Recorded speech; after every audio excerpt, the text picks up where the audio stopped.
Good morning students. इस video में हम देखेंगे कि रिकर्जन क्या होता है। तो सबसे पहले हम रिकर्जन की डेफिनेशन को रीड करते हैं। Recursion, when function is called within the same function it is known as recursion in C plus plus.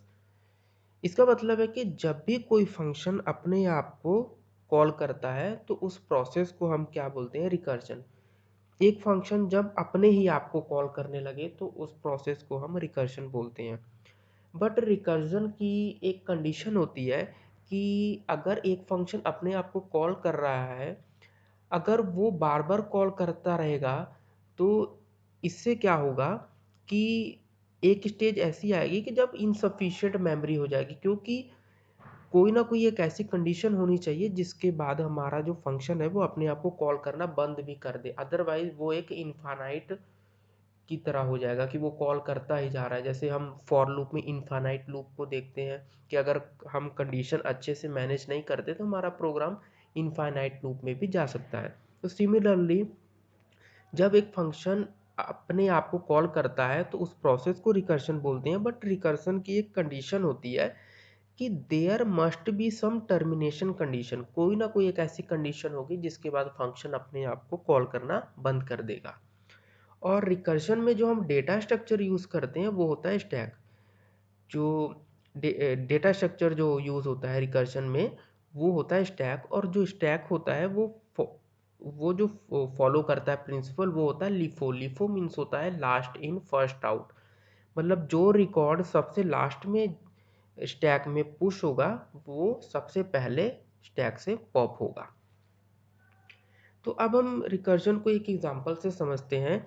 इस इस प्रोग्राम में हमने सिंपली नंबर प्रिंट करवाने हैं 1 to 5 यूजिंग रिकर्जन। तो सबसे पहले हमने यहाँ पे हेडर फाइल को इंक्लूड कर दिया हुआ है। ये हेडर फाइल कॉमन ही रहती है। उसके बाद हमने एक फंक्शन लिया हुआ है वॉइड प्रिंट और आर्गुमेंट ले रखा है इंट। मतलब प्रिंट एक फंक्शन है जिसकी रिटर्न टाइप कुछ भी नहीं है, या फिर हम कह लें कि वॉइड है, और ये एक आर्गुमेंट ले रहा है जो कि इंटीजर टाइप का है।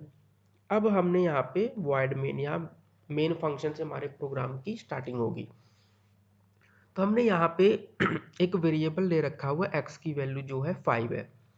उसके बाद स्क्रीन क्लियर की और हमने फंक्शंस को कॉल करवाया प्रिंट एक्स। एक्स की वैल्यू क्या है यहाँ पे 5।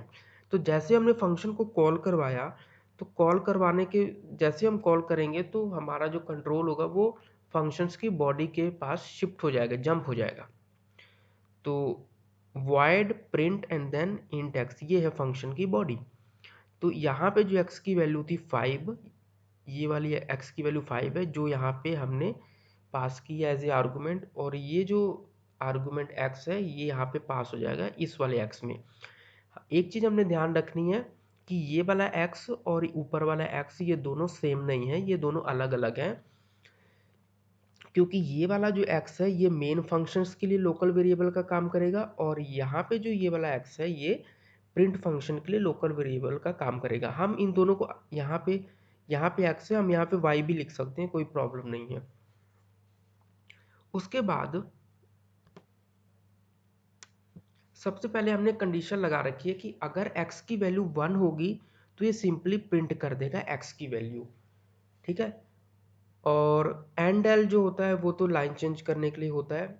अगर x की वैल्यू 1 नहीं है तो ये एल्स ब्लॉक में जाएगा, और एल्स ब्लॉक में हम क्या कर रहे हैं, प्रिंट, जो कि हमारा फंक्शन क्या है, प्रिंट। और हम उसी फंक्शंस को कॉल कर रहे हैं किस वैल्यू से, x-1, कि जो भी x की वैल्यू होगी उसमें एक कम हो जाए, और फिर हम x की वैल्यू को प्रिंट करा रहे हैं। तो कॉलिंग x की वैल्यू एक कम से होगी और प्रिंटिंग x होगा।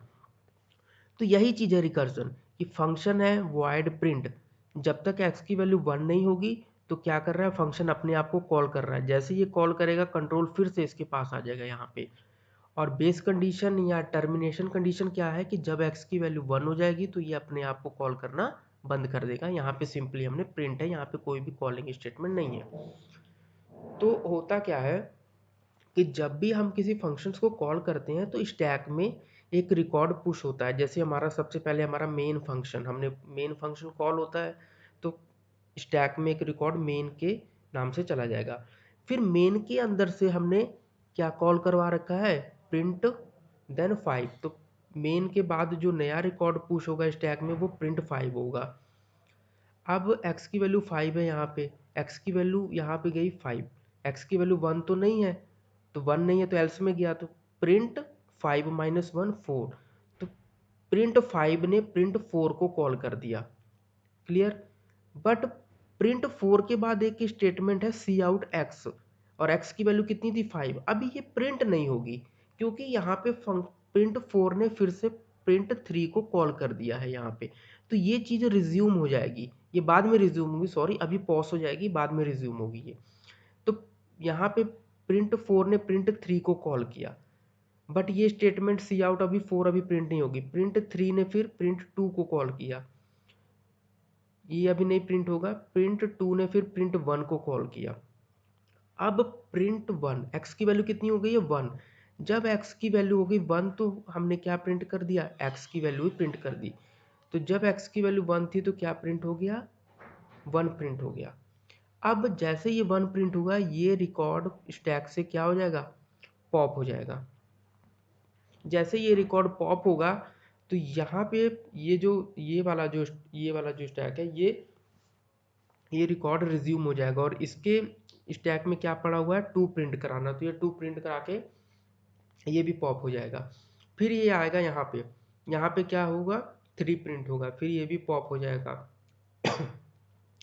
फिर यहाँ पे ये 4 प्रिंट हो जाएगा और ये भी पॉप हो जाएगा।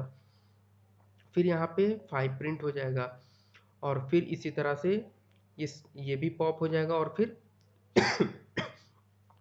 मेन भी पॉप हो जाएगा, और हमारा पूरा का पूरा प्रोग्राम क्लोज हो जाएगा। तो इस प्रोग्राम की जो आउटपुट आएगी वो आएगी 1 2 3 4 5। Thank you.